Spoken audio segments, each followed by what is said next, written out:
One of my favorite topics today, guys, insulation. We are talking the diminishing value of more insulation. And ultimately, is there a point that there's too much insulation and it gets stupid? Today's build show the diminishing value of extra insulation. Let's get going.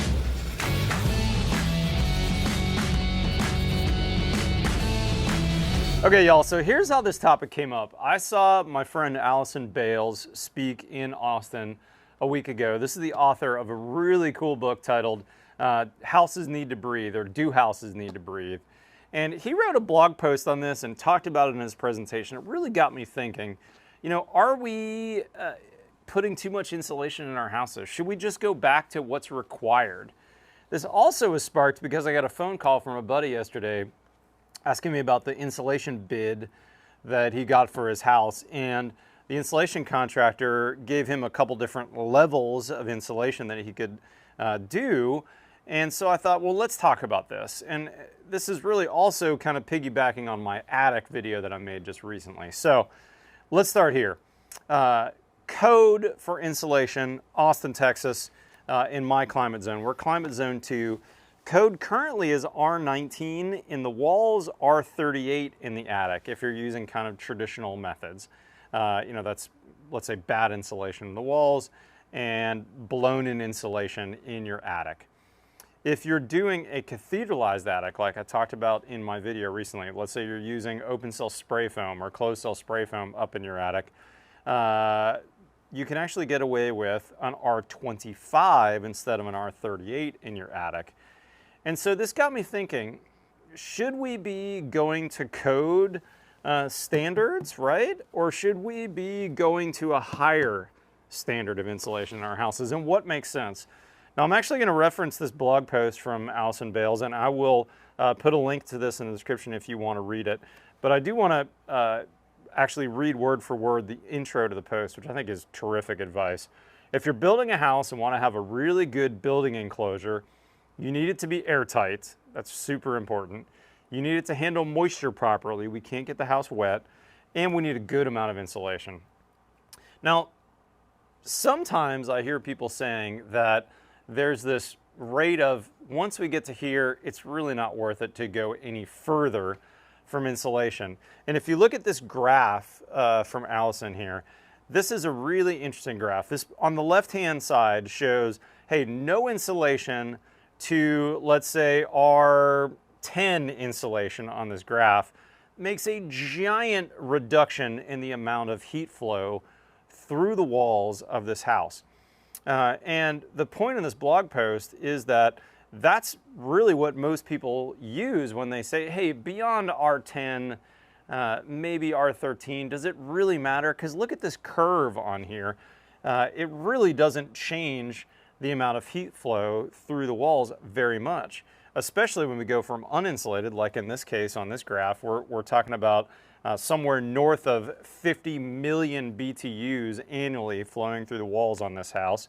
Whereas if we insulate those walls to, let's say, R10, we've gone from 55 million BTUs down to 10 million.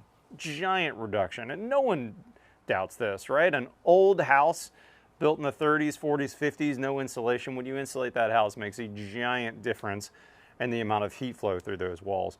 And look how flat that curve gets. But if you read on, and Allison will even show you in this, how you calculate the values of the flows. But let's look at this chart right here. Going beyond R13, which when he wrote this post a year or 2 or 3 years ago, that was code for walls in Atlanta, Georgia, R13. That's a 2x4 wall on 16-inch centers with just a standard insulation bat in that wall. So check this out. If you're starting at R11, that's basically the whole R value of the wall if you account for the reduced R value of the studs plus that R13 bat on the wall. That wall is going to use 6.5 million BTUs of heat flow to keep it comfortable. Now, if we go up to a higher R value, let's say R19, we're dropping that pretty significantly down to just below 4 million. And if we really bump it up to, let's say, an R40 wall, now we're at like 2 million. And see how that graph is much more curvaceous and less flat like it was? That's because our starting point on this graph really is code rather than zero. And I think when we talk about diminished R value or diminished value of that extra R value, we need to really take into account where we're starting from and what's required, right? Because code is minimum. We can't build any less than code legally. So we're not using zero as our starting point. We're saying, hey, if this is minimum, what would be the difference going from here to a higher level of insulation value, right? Okay, so let's look at those graphs one more time. I marked these up. If in Austin, Texas, code is R15, and I'm gonna go to a higher value. Actually, at my house, my walls are roughly R35. I did 2x4 walls, 16-inch on center. I used standard rock wool bats in between those, or those were R15 rated bats. But I put 2 inches of exterior polyiso on the outside of my house, which is around R14 or so on the outside. So now I actually have somewhere around R30 or so walls. Look at this graph. It looks like we hardly moved, right, in terms of diminishing returns. But if we zoom in and say, let's use that starting point like we did here on this graph for Atlanta, Georgia, look at the heat flow in million BTUs over the course of a year. It looks to me like code for Austin, this house, this kind of standard house, would be about 4.8, somewhere just shy of 5 maybe is where I see that chart landing. Whereas my walls, closer to R35, I'm looking at maybe 2. That's a reduction of 2.5 times or so. That's pretty incredible. Now, if we could translate that to my cooler reference, let's look at this for a second. I realize this is not a perfect example, but I had Mercedes and my team go grab me some ice at the store today. Is it bug you as much as it bugs me that ice is now 7-pounders instead of 10-pounders? And for a bag of ice here in Austin, Texas, $3.29.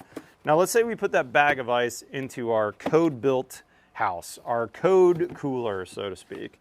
And then we put that same bag of ice into our better than code cooler, you know, this rugged road cooler, which, by the way, I'm really liking compared to my Yeti. It's like half the weight, same amount of insulation, slightly cheaper, not a whole lot cheaper. Now we lock these two bad boys down. How long is this ice gonna last in these two coolers? The code-built cooler, you know, about a day you're gonna have to replace that ice, right? It's not gonna last that long. Some of these Yetis and Rugged Road and some of these other ones will say 3+ days. Let's go back to our example that I used from the iPad earlier. I think it's probably about 2.5 days, right? If I'm really outside and this cooler's not just in my air-conditioned office like I am now. So if we use that example, let's do the math on this real quick. If ice is $3.29 and I need 2 bags, that's $6.58 per day for the standard code-built cooler. Multiply that by a year, that's $2,400 in ice, $2,401.70. Then I'm gonna have to pump ice into this cooler if I wanna keep it cold and stay comfortable.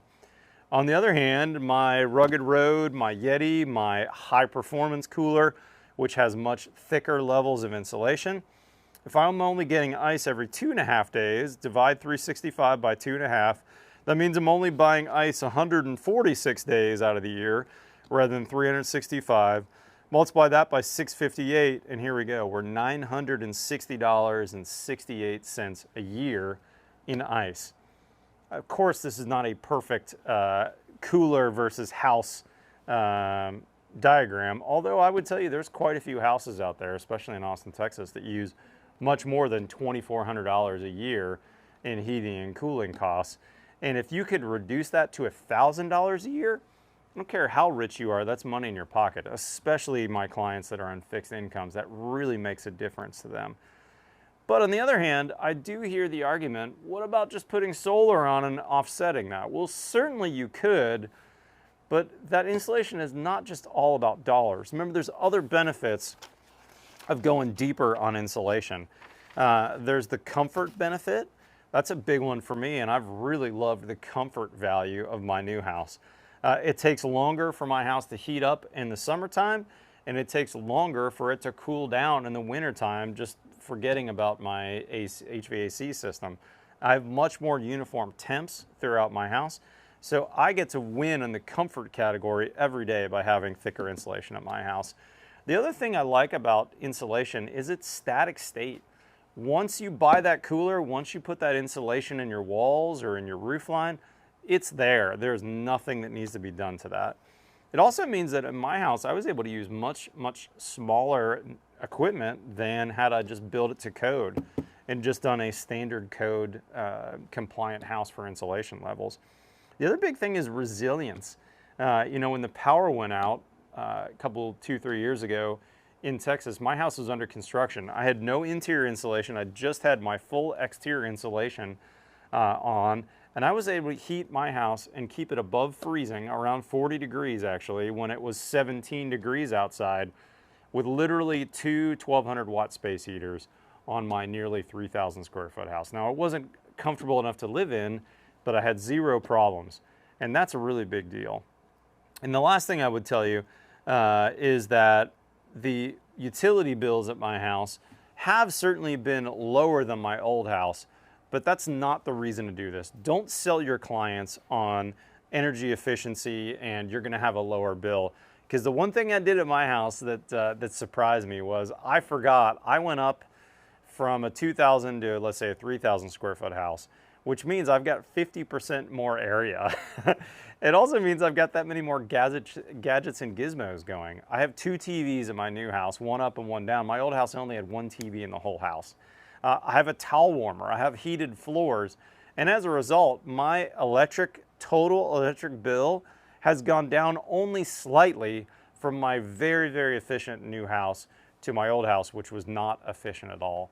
But I would tell you that for all those other reasons that I mentioned, it really is a big deal for me going to bigger insulation. And lastly, let's go back to that question in case my buddy's watching this, which was, how much insulation is the right amount of insulation on a house? I think in general, you want to think about somewhere between 50% and 100% more than whatever code calls for. In Austin, Texas, a cathedralized attic says if you use spray foam, you can go to R25. That's too little. Open cell spray foam is around R3.8 per inch, which means I could do code at only 6.5 inches of spray foam up in my attic. That's way too little. There's way too much heat flow over time going through that. Not worth it. While the spray foam insulator is there, go up to at least 50, if not 100% more. I would tell you, you want 10 inches if you're in Austin, Texas, of open cell spray foam. We should go to R38 in your attic with open cell. If you're using closed cell, which I actually prefer these days in cathedralized attics, 3.5 inches would be R25 because it's R7 per inch. But again, I would go to at least R38, which is going to be somewhere around 6 inches or so of closed cell. This is a static state. It's always going to work. It's always going to be better. You know it every day when you put your coffee in a Yeti mug like this compared to putting your coffee in a ceramic mug. This gets you what, 10 minutes or so of hot coffee? I made this coffee, actually this is tea right now. I made this tea at my house a couple hours ago and it is still hot. It's a no-brainer. We all know that it's worth it, guys. We should spend the money on that extra insulation. Consider going 50 to 100%. Big thanks to my friend Allison Bales. I'll put a link to his website so you can read that blog post. You should absolutely be reading his blogs. Amazing building science teacher. And also buy his book. I'll put a link in the description to Amazon where you can buy his book. Guys, if you're not currently a subscriber, hit that subscribe button. We've got new content here every Tuesday and every Friday. And oh, by the way, over on BuildShowNetwork.com, we literally have new videos every single day from our 12 amazing contributors. You guys should look for the link in the description for our newsletter. We send a team, my team sends an email on Tuesdays and Fridays that will tell you all about what's new on the website, and I'd love to have you follow along, guys. Guys, follow us on TikTok or Instagram. Otherwise, we'll see you next time on The Build Show.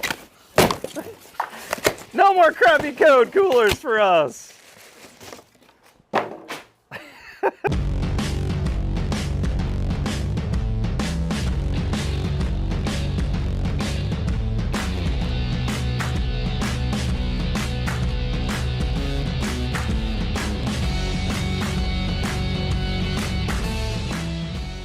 Check this out, quick afterthought. Look at that foam on that crappy cooler. 1/2 inch thick is all that thing is. Isn't that crazy? It's only 1/2 inch thick. No wonder those things don't hold ice very well. I got this Rugged Road recently, and it seems to me like it's the same thickness of probably closed cell foam that a Yeti has, but check this out. It's way lighter. It's like less than half the weight of a Yeti. I think that's my new favorite brand. My wife does not like my Yetis because they're way too heavy. Anyways, fun video, y'all. Thanks for joining me. I couldn't talk more about insulation. I absolutely love it.